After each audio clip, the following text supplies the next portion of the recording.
Hey, everybody, and thanks for joining us. This is Packed. P is for Peter. That is me. ACD is for the lovely Miss Astronaut Cowboy Doctor, Master of Science, seated to my left.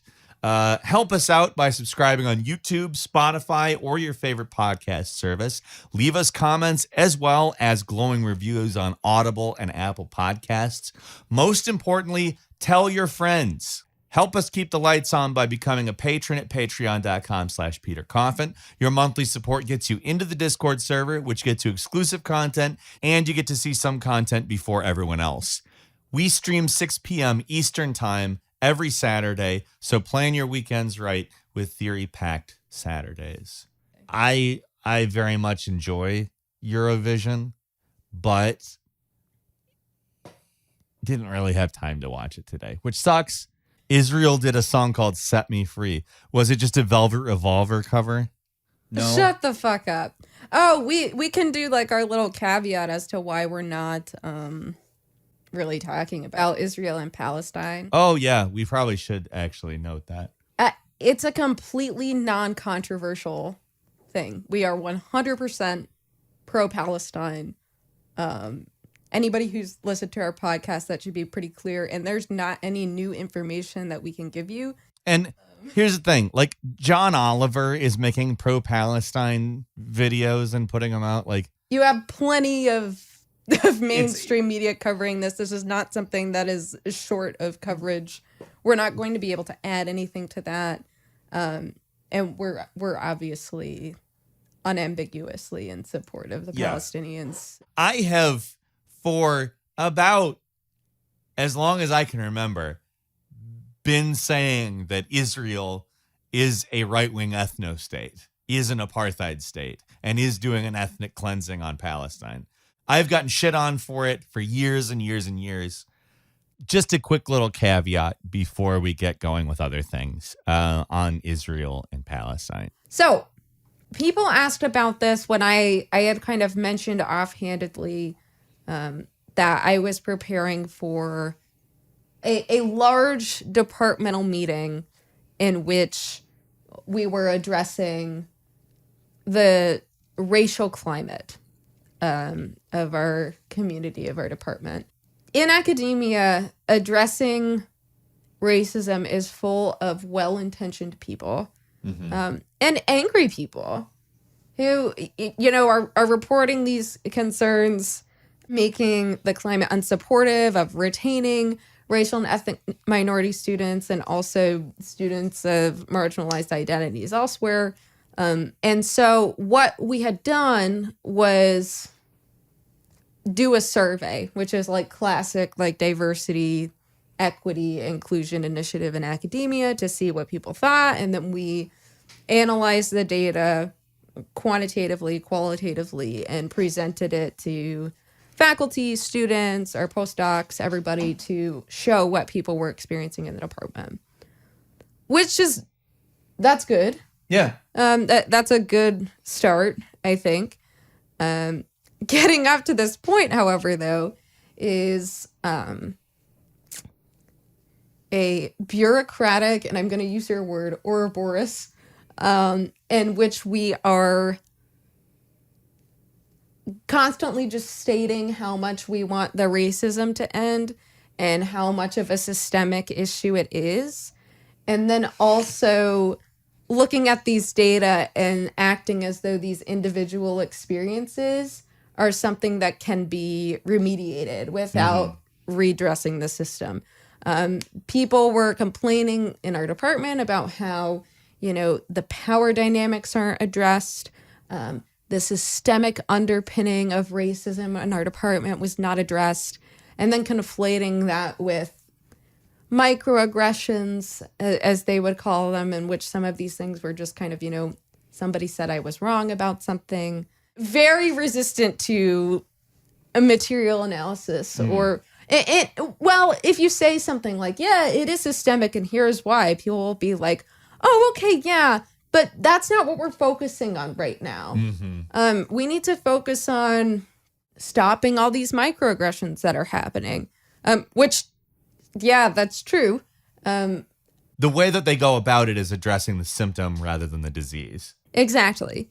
For example, on one of these meetings, we were talking about how, as our department over the past year, because a lot of this was sparked with George Floyd, Right. Yeah. and everything, which also shows you how, you know, completely devoid of awareness the department is, and that they don't acknowledge these things as happening until, a highly publicized murder. Even after other highly publicized murders, I mean, there's been a they don't- continual stream of them. Right. Like they just decided that like this was the time to do that and create, I don't know, like at least 7 different committees, task forces, subcommittees, to show that we care about these things, to have discussions about how we can be a good ally, discussions for processing the recent events that have happened in safe spaces, and all that sorts of thing that has no material effect on our communities or in where I live and where my university is located. It is an incredibly residentially segregated area because of the material racialization of poverty. Of course, we've never talked about that in one of these meetings. We talk about the segregation. We don't talk about why that happens. In any case, so in one of these meetings that I was preparing for, we were talking about how over the past year, we have had a lot of initiatives. And even in the past year, we've increased the diversity of our student incoming cohorts quite a bit. And that's really good. Like you want to see that in the field that I'm in, because we're providing healthcare to people that can make people feel more comfortable. It gives us some more various perspective on how can we best provide patient-centered, culturally sensitive healthcare. It's fantastic. Concurrently, though, for reasons that are way beyond the individual views of faculty in our department, and even individual views of people in our college or university, we might have to cut incoming salaries for students. And the way that these individuals see that is that, oh, they're doing this because we can get away with it because we have more minority students now. And I I made the point that, you know what, it's actually pretty exploitative that, for all of us, that they would cut our salaries when we're working 80, 100 hours a week, when our contracts say 20, we're making, very limited salaries on that. And that's something that disproportionately affects minority students. But I think something that's really important is how, this is a material consequence of, and I didn't say it this way, but of the base, the capitalistic base that underpins academia. And they were just like, yeah, but think about how much this affects minority students. I mean, that's not the focus of what we're talking about right now. And I kind of got soft scolded for bringing up material exploitation. They don't see the racialized consequences of that. They think that the diversity is the cause of that. And that there's someone at the top that are like, ooh, there's more Black people coming in. We're going to cut the salaries because we don't like that. No. They want to exploit their graduate students, and that has racialized effects because racial and ethnic minority students are less likely to make it to this point of higher education. And when they do, they're materially compromised, or tend to be, statistically on average. And the fact that they don't understand that from a materialistic perspective is a prime example of where these conversations go. I ended up facilitating and moderating the discussion following this presentation. Wasn't expected to have that much time. I got a lot of feedback from faculty that really care about these issues and were just giving me really high praise and how effective they thought it was and actually affecting material change. And then I got yelled at for talking too much and for assuming too great of a role in the moderation because I'm a white person. Doesn't matter that you're a queer person. Doesn't matter that you're non-binary. It doesn't matter that I have a disability. And none of those things matter. None of those things matter. And when I confided in some faculty with this, they were upset. And actually, even though tending to come from kind of a radical liberal perspective rather than a materialist one, they were like, they were really perplexed by that. So like these people on the cusp are like, well, how does it work? Like, how do we, like, just realizing the role of standpoint theory in undercutting efficacious analysis. Fucking exactly. Because like that is a strength of mine, is to be able to do that. So it's like, do you want to get things done effectively, or do you want to be known for the person who's stopping racism TM? Which obviously the systemic incentives are to be the latter rather than the former. Right. So a non-materialist analysis, or rather a neoliberal analysis of race that comes from very well-intentioned places and from people who are suffering as well, leads to this like individual meritocracy in being awarded for stopping racism the most. Which, by the way, this shit isn't stopping racism at all. No, it's not. So I will say, though, because I was sort of injecting a systemic analysis into this and sort of catching people where, they're conflating, systemic doesn't mean widespread. It means that this is baked into the hierarchies of our system. I think that got people thinking about things. Did it stop racism? No, not at all. That's not going to happen because you know what our department can't do? We cannot abolish the profit motive of our university. Yeah. We also cannot stop the residential segregation in our community single-handedly. We cannot abolish the resulting inequities of primary education that prevents individuals from getting to the point of the PhD. It is such a self-involved approach to anti-racism from well-intentioned people who want to be the center of the show and stopping these things, and who rightfully so, because they feel marginalized and hurt within our system.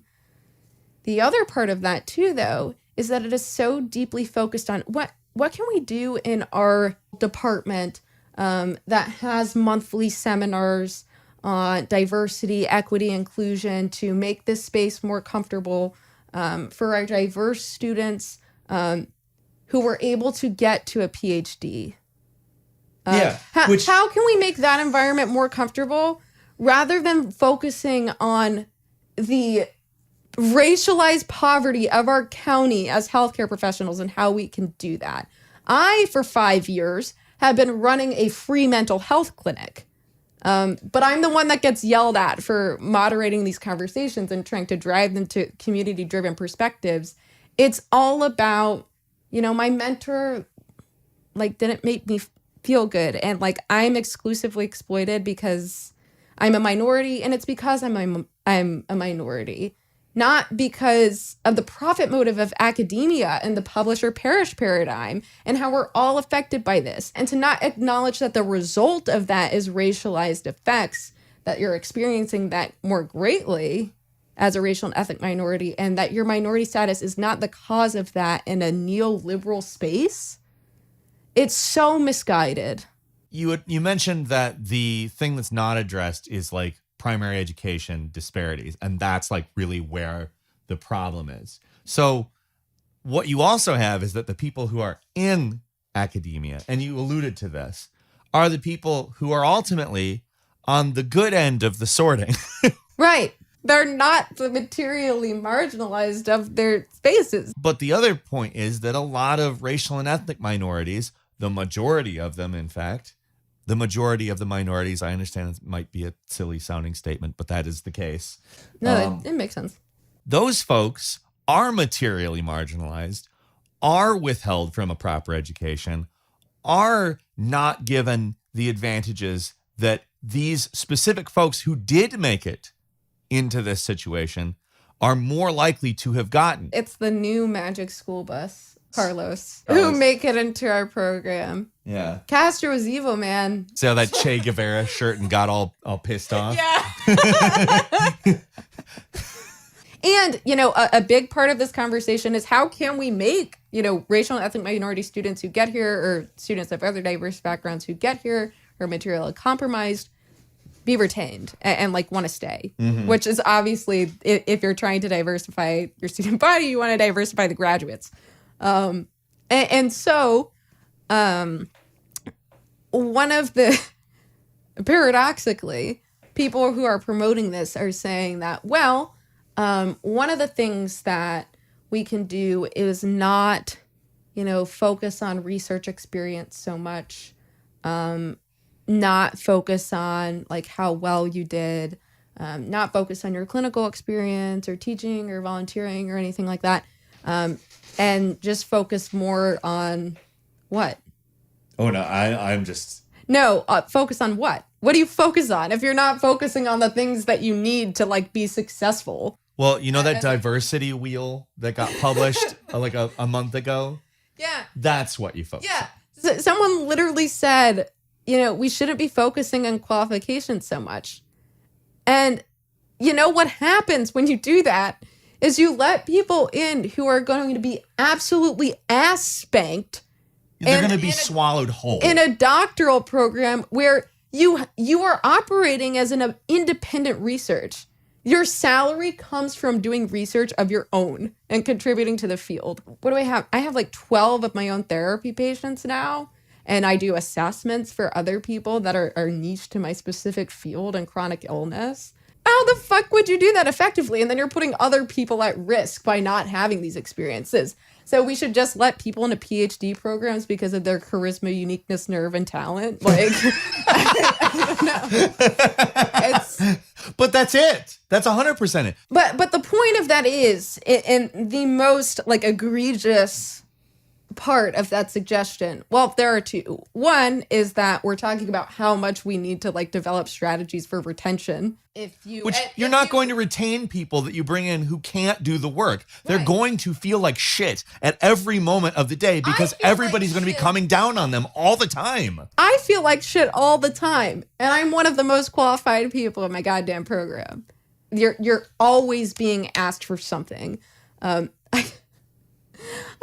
was working on the same analyses at 3 in the fucking morning before I did my flight today, and then for several more hours after that. And I'm very experienced in statistics and these things. In any case, so one, you're completely just neglecting the fact that we want to retain students and we want students to be successful and not waste their fucking time. Two is that we're completely ignoring the fact that it's not that these individuals are essentially, because of their race or ethnicity or minority status, are unable to come in with the same qualifications inherently. It's because of the educational inequities that lead up to that. So why are we focusing on this one negative interaction that somebody had with their mentor that made them feel uncomfortable? Somebody who got in. Someone who got in, rather than focusing on our fucking communities. Because they are materially compromised, it is such a misdirected focus. Well, if you want to, quote unquote, stop racism, what you have to do is resolve the material problems that are holding back racial and ethnic minorities, which requires, and people fucking hate this shit, it requires an analysis of class, which includes a critique of ideology. If you do not have that going on, you are not going to be resolving the material contradictions between what this person has and what this person has. You are going to be focusing on things like what you're talking about, which is how good somebody feels about an interaction that already got into the fucking school because they came from a place where they're able to meet those requirements, which puts them materially in a totally different situation than the people that need to be helped. But what I see as an outsider is bureaucracy stopping addressing the actual fundamental contradictions, the actual material setbacks that people are experiencing. And to me, whether or not the intention is good or bad, I have to view that as a problem. I just said that in my community, I've been running a free mental health clinic for 5 years. Putting more funding from my department into that, I believe, is a lot more important than making sure that somebody doesn't ask someone, where are you from? Yeah, but where are you from? And let me tell you what, nobody has fucking said that in my department. That is not something. That's never happened. No, I don't believe that for a second. And if they did, contextually, they're probably like, oh, like, what's your cultural background? Yeah. And then that's being reported as, That's all for today. Thanks again for watching. This is Packed. I'm Peter. This is Miss Astronaut Cowboy Doctor. To help us out, click like, follow, subscribe, whatever. Leave us 5-star reviews on Apple Podcasts and Audible. To support us, become a patron at patreon.com/PeterCoffin. Thanks so much, guys. We'll see you later.